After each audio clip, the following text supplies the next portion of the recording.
Thank you for listening to the Fantasy Writers Toolshed.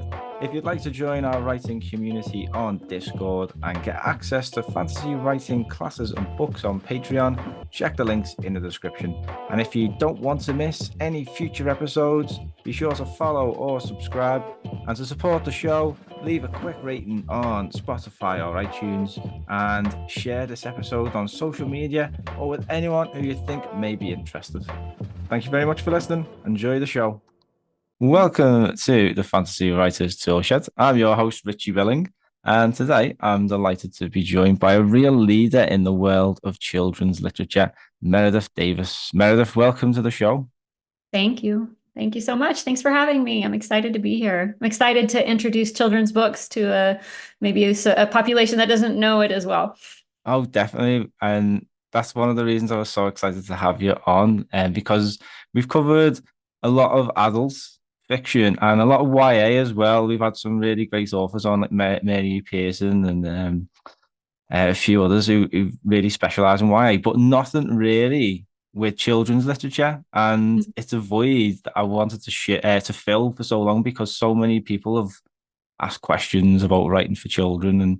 And my own brother-in-law wanted my help to write a children's book, and that's something I want to do, but I just don't really know anything about it. So yeah. I don't think we could have asked for a better guest because not only are you an award-winning writer, but you're the founder of the Austin chapter of the Society of Children's Books Writers and Illustrators. And you also hold an MFA in writing for children and young adults from the Vermont College of Fine Arts too. That's right. Yeah.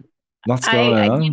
All of that, and I still don't think of myself as an expert. There's so much to learn and know, but I've been doing it a long time. I'm very involved in the world of children's books. So yeah, happy to share what I know. And on top of all of that, you've got a brand new children's adventure book out soon, The Minor Miracle. Congratulations. Yep. Thank you. Thank you. Thank you. We're excited. And it's going to be published on the 7th of May, 2024 by Waterbrook, which is an imprint of Penguin Random House. Very, very nice. Yeah. Thanks. Yeah, I'm very excited. It's coming together great. In fact, we're just now transitioning over to start thinking about marketing, working on book 2. So yeah, it's going to be exciting. Nice. Yeah. So how did it all begin? And can you tell us a bit about the book, which is, I suppose, the end points of where we are in this journey so far? Yeah. Where did it all begin?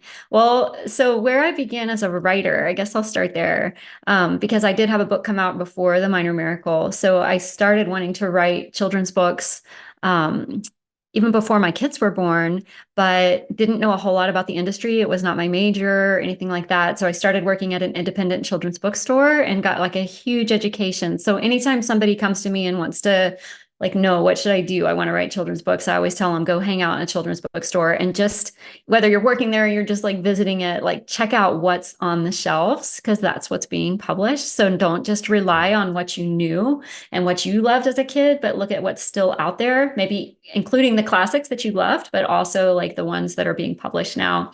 So anyways, I got an education starting there. And then I got to know the community through the Society of Children's Book Writers and Illustrators, which is international.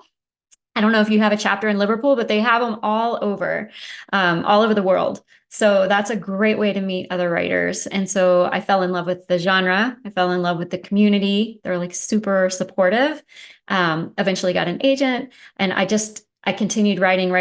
My first book was actually nonfiction for children. It's called narrative nonfiction. And the genre that I've been published in is called middle grade, which is for 8 to 12-year-olds. And so published that back in 2019. It came out in October. So I had like a season before COVID, which was great. Yeah. And then this new one comes out this May and it's fiction. So totally different kind of book, but has some similarities. So it's called The Minor Miracle. Since we've got a little video going, I can show it to you. But I wrote down, I think one of the hardest things is when someone says, what's your book about? And you start just rambling. I'm working on it. It comes out in May. By May, this will just like roll off my tongue, but this is what it's about. So it's a middle grade and Noah Minor, the main character, when he's a baby, he falls off a balcony 16 stories and miraculously survives. And so it's called this minor miracle. His last name is Minor, so it's a little play on his last name. But then he just kind of grows up and feels ordinary, and he always wonders and suspects, like, am I something special? Is something unusual about me? But he doesn't know until he turns 12 years old. And then he finds out that he actually has the power to control gravity. And so thus we're kind of put into the supernatural world of gravitars and gravitas and these other people, these other kids that are also finding out they have this ability. So then he has to figure out how to access his power. And then once he gets it, he has to learn how to control it. So a lot of the plot is involved in this accessing and controlling his power and living in the two worlds, in the real world, and then also in this training world of learning how to become a gravatar. Yeah. And then there's also this whole element of having to decide who to trust, because as he trusts Gravitas, who can offer him training, and someday he'll be this agent of this in this top secret organization, Yeah. or does he trust this uncle who happens to be the Gravitas most wanted? And we'll find out he's the one that actually dropped Noah off that balcony when he was a baby. So there's this whole plot about him as well. So that's the book in a nutshell. That sounds really cool. Yeah. Yeah. If I was 8 to 12, that'd be right up my street. I used to love Artemis Fowl. I don't know if you read it. Oh yeah. Love Artemis Yeah. Fowl as well. They Love were, that they were, voice. yeah, it's the adventures, isn't it? And when you're that age, when you can lose yourself in a book that can take you somewhere, and with characters that can do these amazing things like defy gravity. Yeah. So Yeah. how do you sort of get into that sort of mindset where you can create these places and stories that kids just want to lose themselves in? Yeah. I think part of it is staying in the world, like remembering, keeping myself full of the books that are working for me Yeah. and really learning from, like, okay, this is how they did this. This is how they did that. And so there's some books that I looked at a lot. Stuart Gibbs has the Spy School series, and I loved that. And then there's another series, the Last Kids on Earth series, which is like another kind of superhero-ish feeling book. And Yeah. it's basically the kids as superheroes. But I think the thing that really like helps me engage and get a book that's going to resonate with kids is that it has to resonate with me.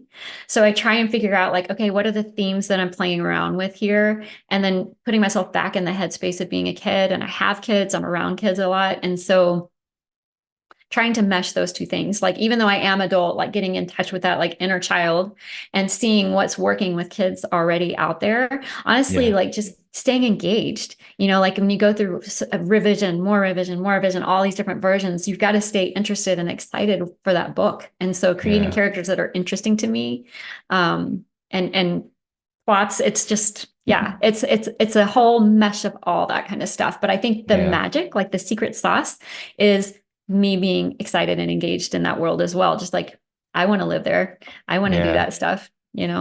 Nice. So Yeah. you mentioned a few interesting things there. Like themes, like what's the story about? So do you place a lot of emphasis on the themes of your story before you start writing, or is that something that you just sort of pick up as you go? Because everyone has their own approach, don't they? It's a really interesting one theme I find amongst authors. Right. Yeah. I think to avoid being didactic and having a book that feels very message driven, I Yeah. actually don't really know what I'm writing about until I'm writing it, as far as the theme goes. And so I'm kind of discovering that, which is part of the fun, because I'm Yeah. discovering something about myself. And, if I wrote this book 10 years from now, it would probably have a different theme because I'd be going through something different at that time. So whatever I'm, like thinking about, stewing over, is going to make its way into that book. And so I don't start off like, this is what I want kids to learn, but there is something that like resonates with what I'm going through in my life or whatever. And that's what I'm going to bring to the table in the book as well. So Nice. That's yeah, cool. yeah. And your characters then, so Noah Marner, from what I've read of the book so far, really sort of you want to follow him and you want to see what happens. Hmm. How did you approach creating him as a character? You know, I don't start. I know a lot of people start with character, but I start with premise. Like, Mm. that's the thing that's so interesting to me. And so I started wanting to write a book where we were in a world where something fantastical was possible to anybody. And so I hate to bring up Harry Potter because it's like it's such a big thing, but I think that there's something so appealing about like anybody could get that letter. Like Harry didn't know that was Yeah. coming to him. And so same thing with Noah Minor. He thinks he's ordinary. He's trying to figure out like how can I distinguish myself in my student body? Maybe I'll try for basketball. I'm good at that, and has no idea that he's like capable of this incredible stuff. And Yeah. so I just love creating that feeling. So I started with that. Then I'm like, okay, what kind of character? What kind of personality? What's he look like? What's he? How can I create a character that plays on that idea? And so I've got this kid that's very tall and lanky. He's the tallest kid in his class, one of the tallest kids in the school, which makes him feel a little bit awkward. He feels like everybody's always looking at him, but they don't really have anything worth looking at because he's just kind of ordinary. And so he's a disappointment. He doesn't feel strong. And so then that's kind of a fun thing to play off to find out that then actually he is. I have him. There's an interesting thing about Noah in that all his life since he found out later he's dropped off the balcony, this thing happens to him when he gets embarrassed. His clothes suck to him. Everything like sucks, almost like if you got clothes that have static electricity out of the dryer. It's Yeah. like a whoop. And he's able to just like brush it aside. It's just this kind of weird thing that happens to him. His best friend knows about it. Other kids just kind of look at him like, you should buy some clothes that fit, or what's wrong with you? But it's Yeah. not supernatural enough to be like, hey, there's something magical about you. And so I wanted to give him something he was really embarrassed by that was Yeah. actually pointing to his like superpower. So he has no idea that this thing that happens to him that he's embarrassed by is actually a sign of great power. He just doesn't know how to control it or use it yet. So that's another thing Yeah. that went into building that character. Nice. Yeah. So is character development a big thing in children's literature? Oh yeah, absolutely. And I think like some of the most successful children's books are series that are based on a character that is beloved, like so the Last Kids on Earth, the Spy Kids series, there's these characters that you want to follow. And worlds too. Like if there's an interesting world that you want to build and carry in, but for sure, kids want to know who this character is. They want to know how they can relate to him or her. And so yeah, absolutely. Character development's really important. And I would even go on to say, like, just because it's children's books doesn't mean that it's like dumbed down or you take No. away elements that are in adult books. So you need a fully built world, you need really well-rounded characters, you need all that stuff. I think with children's books, you just pare back some of the language. It may not go as long. It may not, but I think kids are very discerning and they get bored really quick. So you need to keep them get their attention and then keep it, move it along. They don't have patience for long, flowery descriptions or big several pages of dialogue. You need to keep the action in there, keep them going. Yeah. That sounds so short, fast-paced, action-packed. Yeah, yeah. And so you write adventure stories as well, and particularly the series. So how do you make sure that you've got enough action in there then to keep children entertained? My editor is happy to tell me when there's not enough action. But yeah, like this is the first, and I'm working on book 2 now. And so like not only finding out like is there enough action, I think some of the benchmarks, like every chapter, don't start it with dialogue, don't start it with introspection, start it with action. That's been kind of a mantra that I've been hearing a lot from my editor, and I think it's true. Yeah. And then, chapter endings, leave it on a cliffhanger. Let's keep us to the next chapter. And so it doesn't have to be a totally plot driven book. There's plenty of really successful children's books that are character based and maybe even slower paced, but I think you've got to have some sort of movement. You got to have Yeah. some sort of growth. And so like catching yourself with those benchmarks is really good and important. And we were talking earlier, like even in your dialogue, breaking that up with some action and thinking about like, what is my character doing in the space that they find themselves? Just like in an adult book, like you need to have that kind of stuff. You need to place your reader and then you need to remind them where they're at. Oh, they're in a kitchen. There's going to be a table or a chair. Oh, there's this thing in here. And that's one way you can find action, in micro actions, I guess you could say. But Yeah. really it's those big actions that propel the story forward. And so you want them moving around. You want them it would be really hard. And I think when I first wrote the first book, The Minor Miracle, there were a lot of scenes taking place in like a classroom. And it was a challenge to try and figure out, okay, how do I get them to move? Like with the rules that I've created in this world, they still got to get out. They got to move around. There's got to be things happening. So it's not always easy, but I No. think looking at it chapter by chapter and making sure you've got your character moving around is important for kids. Yeah. Yeah. And one of the questions which you kind of answered already was the differences between writing for children and writing for an adult, for example. And you said that you'd approach it in the same way. You just pare it back a bit. How would you sort of go about doing that? Paring How would things I go back. about pairing it back? Yeah, Yeah. because it's a big, I mean, world building, and I'm sure you've read some fantasies where the world building has just been too much, Yeah. and you get Yeah. uh, consumed by unnecessary information. So it is a big problem, even for like writing for any age, but I It is. imagine for children in particular, Yeah. Yes. even I more. think it's so important to be spare. And one of the just strategies that I use is for every draft that I start, so not just the book, but for every draft of that book, I always start a new document that I call my delete document. And so when I find that something's getting too long, but I like one of the turns of phrases, I just anytime I take anything out of that draft, I put it in the delete draft. And I'm always amazed that my delete draft is longer than my manuscript. It's kind of a benchmark for me. So it's like, okay, I know that I've cut and I've replaced and I've put back, but I can always go back to that delete document too. So there's Yeah, always ways to find and fit in the things that you love.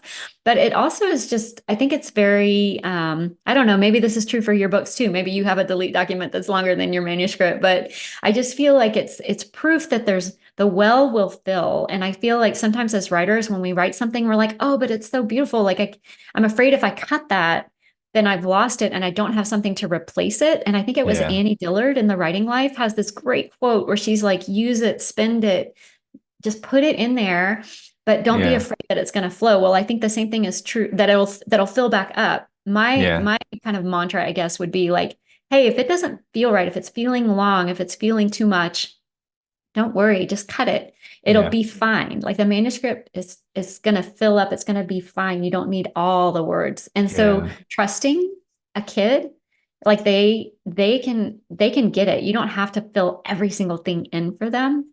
Let them be creative. Let them imagine. Give them some space. I yeah. think that's a something really unusual and different about children's books. And even talking about picture books, which are for even younger, they're generally just 32 pages. Like it's really important to leave space for the kid, even the smallest kid, to be able to imagine and bring their own selves to that book and not spell it all out for them. Yeah, I completely agree with that. I even think it's true for adults. Yeah, Like you wanna, you appreciate it. I think you engage with it more when you have to think about it. Mm-hmm. Um, and I think, yeah, it makes sense with kids if you've got less detail, they're having to think more about it, and it promotes the imagination and the creativity, and it's a brilliant thing.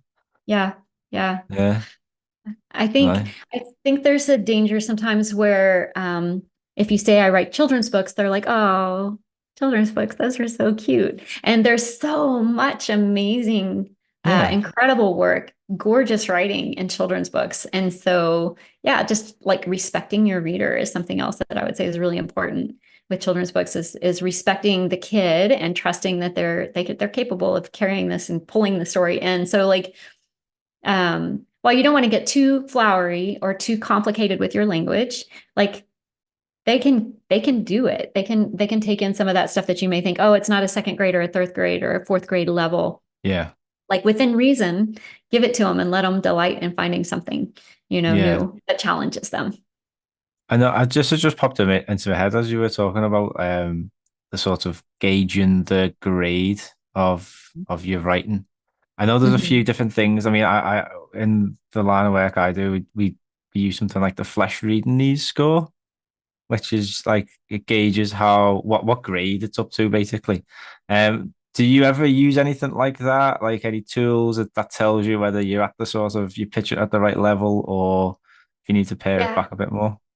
I don't. Now, if you're doing like a work for hire for an educational publisher, then they're going to require you to do something that's going to put it through a matrix like that. And Yeah, it's just a little more analytical and it has to fit in a box because it's testing and all those sorts of things. But For trade publishing, like No. I don't. Yeah. Um, but I try and stay relevant enough with the genre, just like reading and knowing that it's kind of like ingrained in me. So it's like, okay, I get the feel, I get, and I want, there's so, even there's so much breadth of like Yeah. books for 8 to 12-year-olds. And so I find the ones that are like my mentor texts that I'm like, okay, these ones I'm going to keep stacked right here. And it's going to keep me in that flavor because Yeah. they've already established it. Like these are the best sellers, these are the ones that are being published. So if I can stay in that same flavor, then I'm fine. Yeah. Yeah. I think that that is a really great bit of advice. Just like read what you're gonna write and for Yeah. anything. I mean, Mm-hmm. when my brother-in-law asked me to have a think about writing, it was like a picture book. He was gonna Yeah. do the illustrations. Uh-huh. The first thing I did was went out and bought all the Roald Dahl books. Oh yeah. Yeah. So it was just it. I've read them all when I was a kid. I didn't go back and read them Yeah. because I'm not started writing it yet. But that's like one of the best ways to learn is by looking at someone Yeah. who inspired you and seeing how Did you they did enjoy it. them a second time around I as an didn't. adult? I haven't read them yet. Oh, okay. I'm curious. We'll have to get back on. That project's on the back burner. It's too much going on. I will get to Yeah. it because it's something I really want to do. I have the Yeah. story all mapped out in my head. It just needs to write it. Awesome. Yeah, Yeah. you should do it. You should do it. That's, yeah. I mean, like when people ask me, like, what's your best part of advice, which you're probably going to ask me later, but it's like, do it. Just start because, and I do think like reading is such an important thing. And I'm so curious to see what because I think as adults, we take in children's books differently. There's part of us that's like a nostalgia, like, oh, I Yeah. remember loving this and I love it so much. But there's also like our new selves that can delight in the book in a whole different way. So Yeah. I hope you like them as much now. I loved the Roald Dahl is the reason I started writing children's books, Oh, honestly. And really? it's funny because as a kid, I didn't read them. They just didn't, they weren't in I read a ton. I was a big reader, but for some reason, somehow I missed Roald Dahl. And so I was almost angry when I found him as an adult. I was like, I'm grieving for the child in me that needed these books and wanted them and would have loved them so much. So, but like, yeah, the BFG and James and Yeah. the Giant Peach and all those, I just love them so much. And that's like I was sitting at an ad agency using my advertising degree and miserable. And a friend of mine was like, did you ever read James and the Giant Peach? And I'm like, no. And I started reading it in my cubicle and I'm like, I'm leaving this place. I went and got a Yeah. job at an independent bookstore. There you go. That's an amazing story. Yeah. It's just that's what it takes, isn't it? I can relate to that as well. I was a lawyer, and at the time, I was reading a lot of fantasy that I used to read when I was a kid and well, teenager, and Yeah. a lot of good times from back then. And it sort of sparked something in me, and I Yeah. quit my job. That was it. Oh, I love it. So yeah, get it Take the completely there, leap. Meredith. Yeah, Yeah. exactly. That's what you got to do. You got to, like you said before, you just got to do it. Yeah. If it makes you happy and Right. motivates you, then do it. Yeah.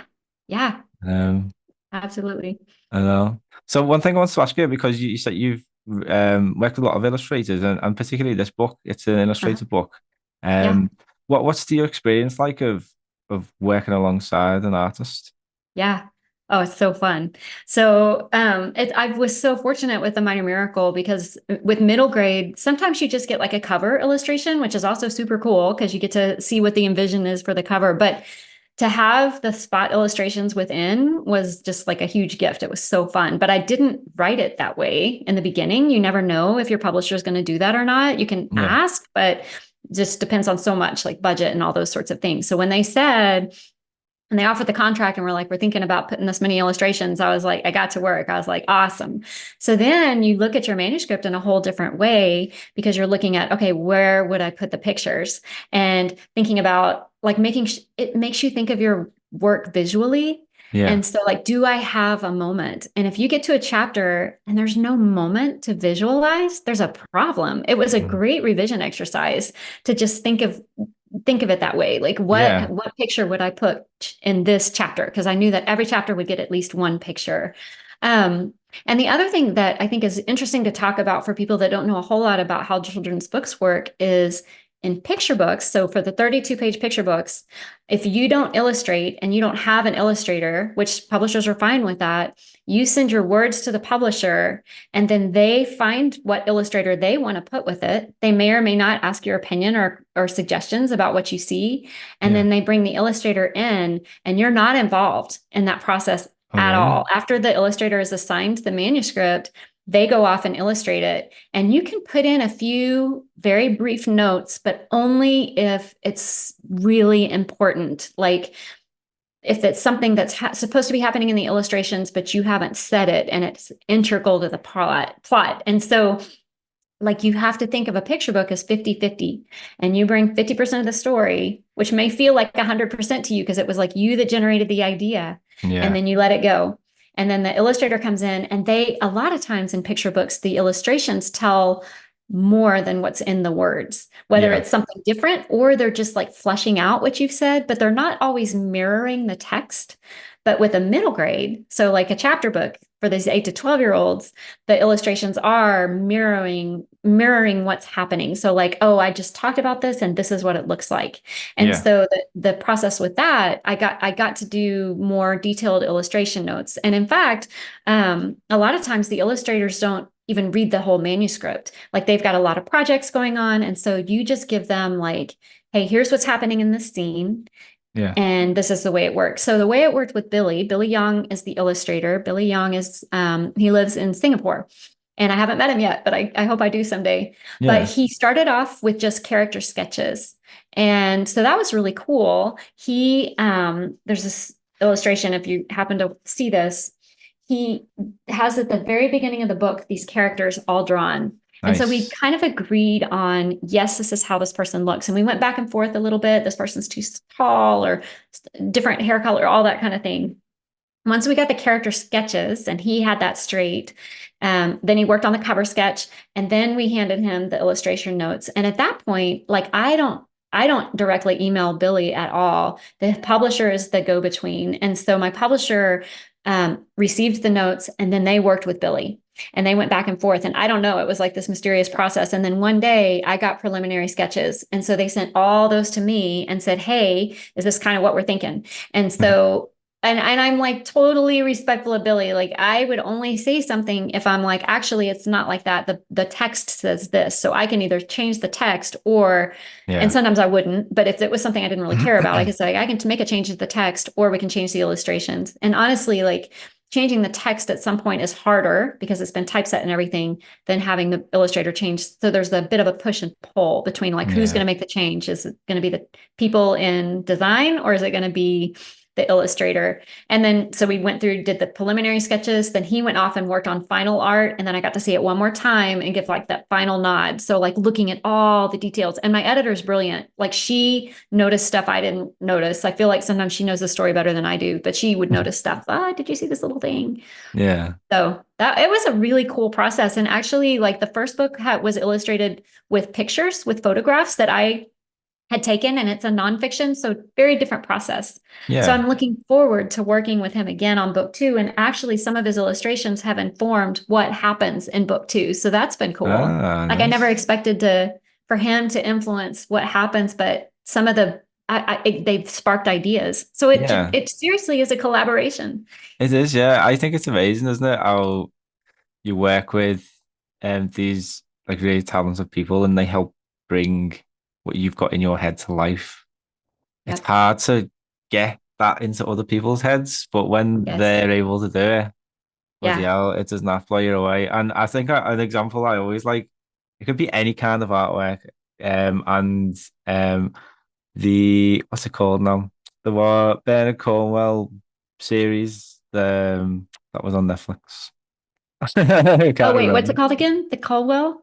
Bernard Cornwell is I don't think I know it. Darn. oh the Last King or something like that. But it's about the Viking, the half Viking, half Englishman, or Saxon, and Yeah. Uhtred from Uhtred of Bevanburg. What's that show called? I can't remember.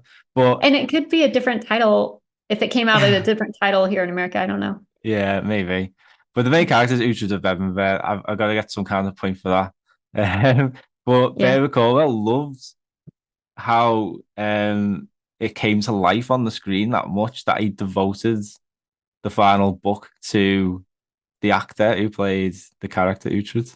So it just Oh, goes to wow. show like it is a collaboration and people can bring Wow. things to life. Like even an actor can bring a character to life. And I think that's really, Oh yeah, absolutely. yeah, Absolutely. It's so cool. And it requires some humility. Like it's interesting to speak to people that and they're like, wow, doesn't that drive you crazy that you're not in control? But yeah, actually, if you realize that they're bringing this huge talent, it's a gift. Like it's going to make it cooler, yeah.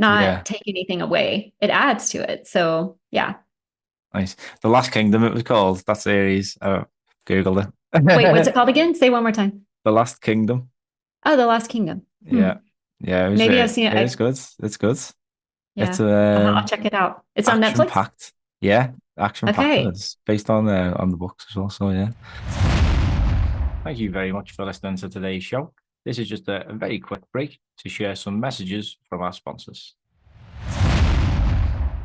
This is a paid advertisement by Fictionary. Fictionary is a tool that offers writers a structured approach to editing. It was created by best-selling author Christina Stanley and was designed using her knowledge and insights. Let's face it, not many writers enjoy editing. It can be laborious, and with so much to analyze and consider, it can be tough to get right to. Fictionary seeks to tackle these problems. After you upload your manuscript and enter the details of your scenes and chapters and the nature of your book, it'll present you with graphics and overviews that analyze your story. It breaks down things like character arcs, story arcs, and it can measure the development of your story compared to what would be expected by other readers in the genre. Fictionary also offers the opportunity to get key developmental help with your stories, and this can help you adjust and tweak the structure so that it flows like a river. It takes you through a very simple process that guides you through the process of building your story up layer by layer. It can help beginner writers and it can also help experienced writers too, which makes it a very unique and useful tool. I've used the tool myself and I found the visual overviews and the analysis very helpful indeed. The more time you spend using it too, the more familiar you become with its analytical functions, and that will see you get the very, very best results. So if you're looking for more advanced support with your editing, but you don't quite have the budget for an editor, try Fictionary. It's free for 14 days, and you don't have to enter any credit card information to get that trial. And also, as a very special offer to listeners of the Fantasy Writers Toolshed, you can get 25% off the first 6 months of your monthly subscription or 6 months off the first year of your annual subscription. The code is FWT25, and you can head to fictionary.co/FWT to find out more. So one thing I was going to ask you, we've got a really good insight into working with illustrators and artists. What has your experience been like of working with agents, and how's it like the process of getting an agent and then pitching it to your book to editors and stuff like that? How's all that been for you? Yeah. It took a long time to find my agent, but when I found her, I stuck with her. So we've been together since 2012. Nice. And she really got my work and was, I think, when people are looking for agents, so how did I get that agent? I sent my manuscript to lots of different agents and started building relationships with people who Yeah. would like my work, but weren't ready to sign me on yet. And so I just continued to send them, if they showed interest and they said, I like your work, but not this project. I was always writing, I was always developing something new. So then I would just send them next project and send them the next project. And sometimes they would move agencies. So just kind of keeping good records of where people are and who said what. Yeah. And it just kind of was almost like a funnel where it finally came to where there was just a few that I had these good relationships with. And I was like, we're so close. Yeah. And you mentioned I got my MFA at Vermont College of Fine Arts. And so that was an MFA in writing for children and young adults. And she knew these editors or these agents that I was close with knew that I was going to attend that school. And they said, wait, don't submit to us till you get out because your work's going to get even stronger, which was like frustrating, but Yeah. finished. and ended up sending a manuscript to a couple of them and had conversations with them. And this one, her name's Alyssa Eisner Hinken, and she was fantastic and just had a great vision for not just that manuscript, but for my work. Like for just like, here's where I see you. And it's continued to be very collaborative. And so like having a call once or twice a year and talking about my goals and what's selling right now. What are you hearing? Here's what I think. What do you think? Has been really helpful. It's been good that she's close to New York. So she's close to the publishing houses and she's able to Yeah. take those publishers and editors out to lunch and just kind of have her Mhm. finger on the heartbeat of that. And then Yeah. the way that the submissions work is really just we'll get a batch. So she actually is kind of like my first editor. And when she will not send something out just because I've finished it. She wants to make sure she feels good about it and that she Yeah. has a vision for where to send it. So I think that's been something I've learned is like, wow, I have all these books that I've actually finished that she's not sending out, but she doesn't see a place for them in the market right now. And so we hold on to those. And it's kind of like once you send it out, she'll batch them and she'll send them to 5 or 6 different publishers on a submission round. And then we wait to hear back from them and we're collecting advice. And maybe some of them are still telling us something that maybe will help me revise it for the next round. And Yeah. then if nobody buys on that first round, we'll usually go out for a second round. And I think we've even sometimes gone out for a third round. But my publishing journey is really interesting because this book that's coming out in May was the first book that we sent out, and we sent it out on 2 rounds. And as we were sending it out, like that takes forever to hear back from a publisher. And so I Yeah. was working on other things. So then I started another novel and we got that one ready. And so when this book came out of the second round and still didn't have anybody buying it, we put it on the shelf and we sent out something else and Yeah. then went through that whole process with something else and finally hit it with my third book that we sent out. That's the book that sold, and that sold to Scholastic and has gone on to sell like over 150,000 copies. So it Oh, did amazing. great, but we Yeah. had to catch it. And so this book came back out and I revised it, and then the timing was right. And we found the publisher. And it's just a cool story how I found my editor too. It was my agent's idea, but on my first book, because it was nonfiction, I was actually over in Rwanda in Africa doing some research and met a school teacher there who taught in Houston, which is another city in Texas. And Yeah. we just started talking, and she's African American. And I asked if she would read it because my main character is Rwandan. And I was like, can I get she became like a sensitivity reader for me for her Yeah. own 2 feet, my first book. She ended up over the years, she decided to stop teaching and get into publishing. And so then Nice. she worked at several different publishers. And she's actually the one that acquired the book that's coming out in May. So Oh, I love amazing. that story. Yeah, Nice. she's That's a, she's a, been like a great. long, nice long-term strategy. I mean, and kind of like a long way to say that it's all about relationships. And so any way that you can build a relationship to find the agent or to find the editor, whether you're contacting them online or going to a conference or there's little touch points. And I think if you're patient and you just keep putting all the feelers out, at some point you're going to find your people. You're going to find the editor and the agent that resonate with your work. And Yeah. if you're persistent, they're seeing that you're in it into the industry. You're not just like a one-hit wonder that's going to write one book and then not make any more money for them. So it's a lot of work, but it's also it's fun because you're making relationships with lots of people, and yeah, it's been Yeah. great. It is. It's networking, isn't it? It all comes down to networking and Absolutely. building Yeah. contacts and Yeah. stuff like that. And it's so fun for writers because not a lot of writers enjoy doing that side of things, speaking Yeah. to people. Yeah. Yeah. I'm actually very much an introvert, but I'm able to turn it on and then Yeah. go take a nap. Yeah. It's just exhausting when you do it. Yeah. It's like you use Yeah. all your It can energy up. be. Yeah. It can be tiring. Yeah. I think it's also hard before you have a contract to have confidence. And so I think it's really important to like go forward in confidence. Like you have the work, even if you don't have the contract. And so much luck and stars aligning have to happen for you to actually get the Yeah. contract. And all that you can control is your work. And so continuing to generate and work and, put your butt in the chair and get your work done, like that's Yeah. eventually like your sweat equity is going to build up. Yeah. It's really interesting what you said as well about trying a book and realizing that it's just not the right time for like in terms of where the market's at. Yeah. And I did get a little flavor of that. I've been querying agents at the minute, and one of the responses was that it wasn't the right market conditions weren't right. I don't know if that's a stock answer now. It could be, but Yeah.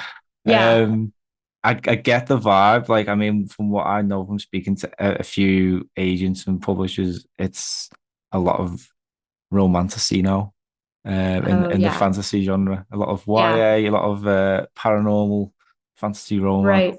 and Yeah. It's so interesting. What do you do with that? Do you go write a romantasy if that's not your thing? I Or do you know, just like wait it out? I mean, it's constantly changing. I know that's The the problem. whatever's, yeah, it's constantly changing. So you really, I don't think you should or can if that's not authentic to Yeah, what you write, you know? no, But it's like well, it takes you like I don't know how fast a writer you are, but I can only write part time, so it might take me like 18 months to do a novel.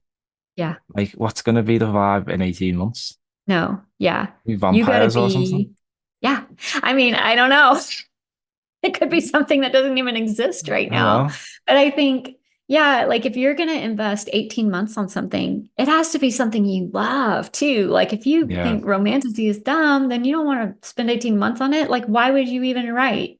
Like yeah, it just, I think sometimes we get backwards in our head, especially when we're pursuing an agent and publishing, and we start getting so focused on that that we forget, we have to like remind ourselves, okay, why am I writing? Where's my yeah, joy? And then bring yourself back to it. It's this constant push and pull. Cause I mean, marketing is not fun for me. I don't like it. And like going out there and finding, and I get mad. It's not like I'm okay with the fact that when I hear, oh, this isn't the right market for this, I'm like, well, yeah, and there's always other outliers that are being published, even if it's not the market for it. So I just kind of, I don't know what you do with that feedback other than just like say, okay, well, they didn't say it was bad. They just said it wasn't the market. So maybe there's somebody else who yeah. disagrees.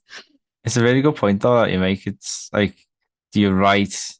Because I've interviewed someone recently who he decided he wanted to be a writer, and his Mhm. approach was rather than write something that he was going to be happy writing and passionate about and get some sort of satisfaction out of, he had a look at what people were searching for on Amazon but not finding. So he was looking for gaps in Yeah. markets and he wrote the gaps. He filled the gaps. So Did that's it an work? approach. It worked for him. Yeah. Well, I think there's something to be said for then to me, it becomes almost like a puzzle or a game. And I Yeah. do like, I'm kind of a nerd and I love to get an assignment and be like, oh, yeah, I can do this. And so, like, my agent is like a great generator of ideas. And so sometimes I will just ask her. I was speaking to a writer the other day, and she said for her publisher, she had a picture book come out and she said, what are you looking for? And she said, and she was like, I could do that. And so she then went and got excited about it. So whether, I Yeah. guess, what comes first, the chicken or the egg? And so there is something to be said for knowing that if you write something that's out there that people are looking for, there's holes in the market, then okay, I've got the marketing part of this covered. I've already Yeah. done that part. And so now I'm going to go find how I connect to that subject and how I can do it and make it my own or whatever. So Yeah. like, That's a good yeah, approach. Like what you say though is see what's out there, make a short list and see what you connect with. Don't just right, force yourself to write it. right. I think you've got to enjoy it, haven't you? Because it's such a big Yeah. commitment.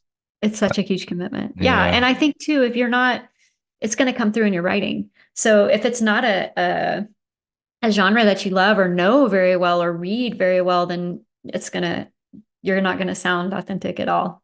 You're going to Yeah. sound like an imposter. Oh. One question I always ask everyone who comes on the show is, what is the biggest challenge you've encountered in your writing, and how have you overcome it? Yeah, I like that question.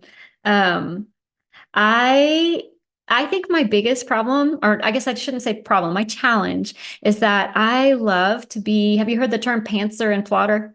Yeah, Yeah. yeah, Okay. So pantser, like I love to be a pantser. I love to just sit down and start writing and come up with these crazy ideas and follow a bunny trail. And that's where I find my energy. It's where my like writing is the most inspired.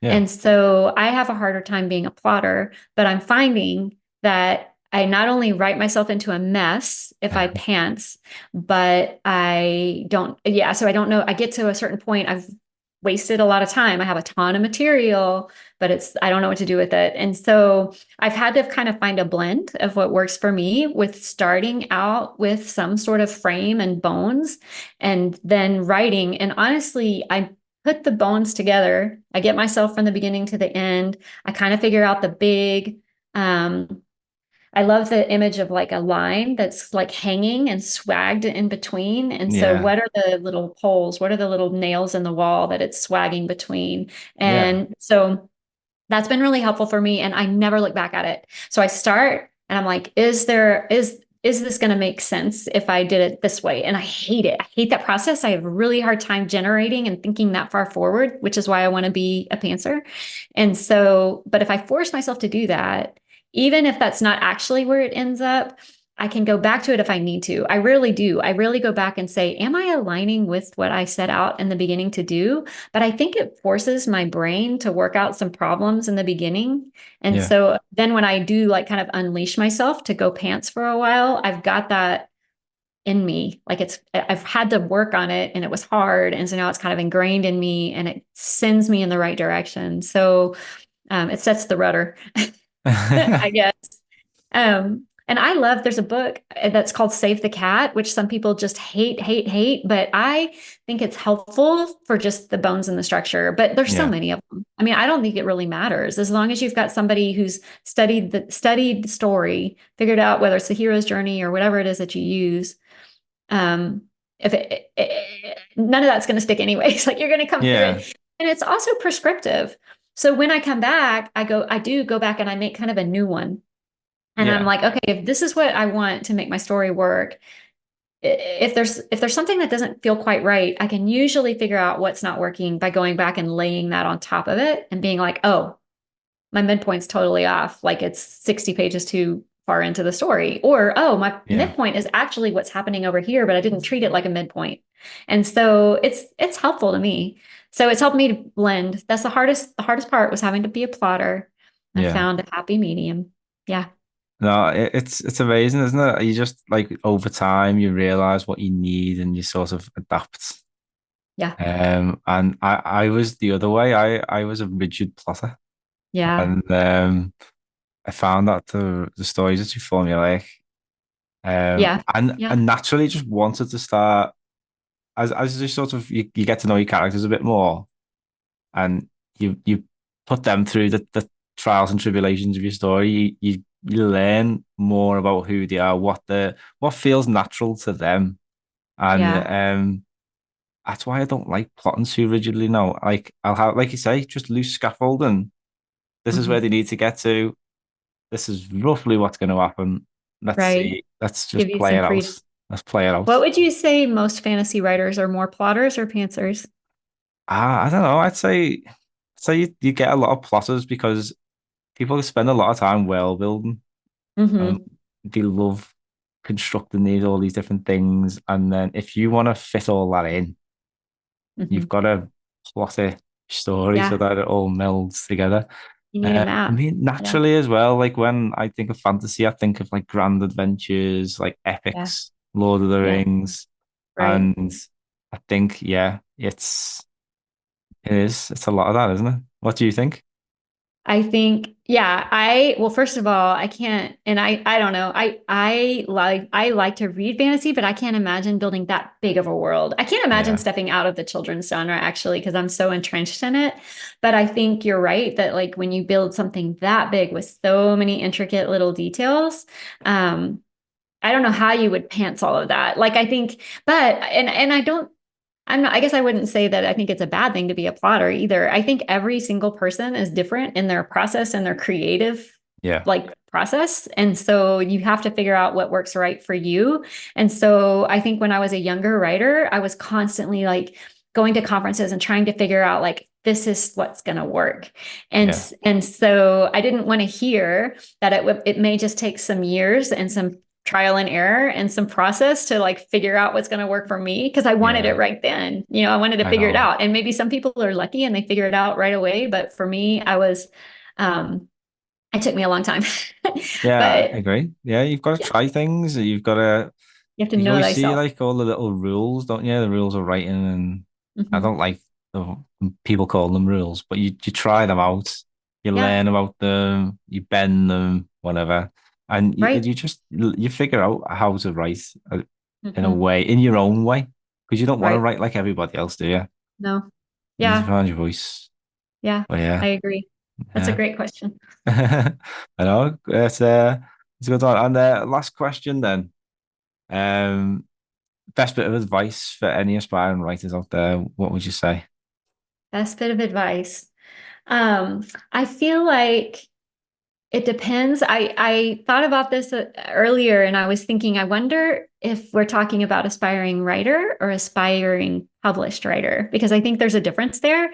And so I think if my best bit of advice to an aspiring writer is to just write, because I think a lot of times people romanticize writing and think they need to, well, when I have a perfect office and just the right desk and lots of time and a big chunk and all these things have to fall into place. But I think you're a writer if you write, and it may be in the carpool line, or it might be for a snatch in the evenings or in the morning or at lunch break. But that's when you become a writer. And so there's nothing special or magical necessarily about it. And so I hope that's like encouraging to whoever's out there that is just like thinking about it, but not doing it yet, because it's not, it's a process. And the sooner you get started, the more you're going to get on that path, which is a great path. And then I would say that if you're aspiring to get published, you can't necessarily control all of the elements. But I think for for me, and I think this is also really essential in children's books, is that you just have to retain hope Yeah. and keep your focus sometimes off of the end goal, which is a contract, and on what you can accomplish. So like making little goals for yourself of like when you write and what you write, like how the time, and making sure you're putting the pages in, because every no that you get, and you're going to get a ton of them, is just kind of like, I always told myself, if when I got a no, I'm like, okay, well, that's the one that's that much closer to the yes. Like I pictured it on a timeline and there is a yes out there somewhere. And so each time I'm hitting a no, I'm just inching along on that timeline closer to the yes. And that was encouraging to me, that like in a way it was a victory, even if it was a no. And Yeah. so, yeah, I think like finding a way, where's your hope, and where, finding that somehow, that encouragement when you're in the space of a lot of rejections. It's Oh hard to be yeah. to aspire to publish, but Yeah. That's great yeah, advice though, and that's the kind of advice that keeps you going. yeah, absolutely. I hope so. It has for me. Yeah. It's worked for me. Yes. Meredith, thank you so much for giving up your time. Yeah. It's been one of the one chat I'm definitely looking forward to listening back to, because I think Uh, we've covered a lot, and we've talked an awful lot about like really good advice, and particularly like writing children's books as well. Your insights have been amazing. So thank you so much. yeah, thank you. It's been such a pleasure. I love hopping across a genre to talk about some like adult versus children, and I love just talking to other writers, no matter where they are. It's been really fun. Yeah, it So I has, yeah. appreciate it. Oh, no And problem. your And questions have helped me think through stuff that maybe I haven't thought about yet. So it's been really yeah, helpful. it's good, isn't it? Thinking aloud, just Yeah, talking it's about great. stuff. But It's yeah, been a great conversation. thank you. And good luck with the release of A Minor Miracle as well. Uh, I'm Thank going to you. put the link in the description, so do go and check it out. It's available for pre-order, I think, when this episode will go out. Yeah. But where's the best place to go if anyone would like to learn a bit more about you? Yeah, so I can give that to you. It's my website. And so it's Meredith L. Davis, www.meredithldavis.com. Nice. Thank you very much. Yeah, Put a link I for can that in send the that to you. description as well, yeah. Yeah, But yeah, thank you again, Meredith. It's been wonderful. And you're so welcome. yeah, and thank you Yeah, it's been everyone at great. home for listening. Well, I'll good speak luck, to you soon. everybody. Good luck. I hope you put some beautiful stories out there. Bye bye.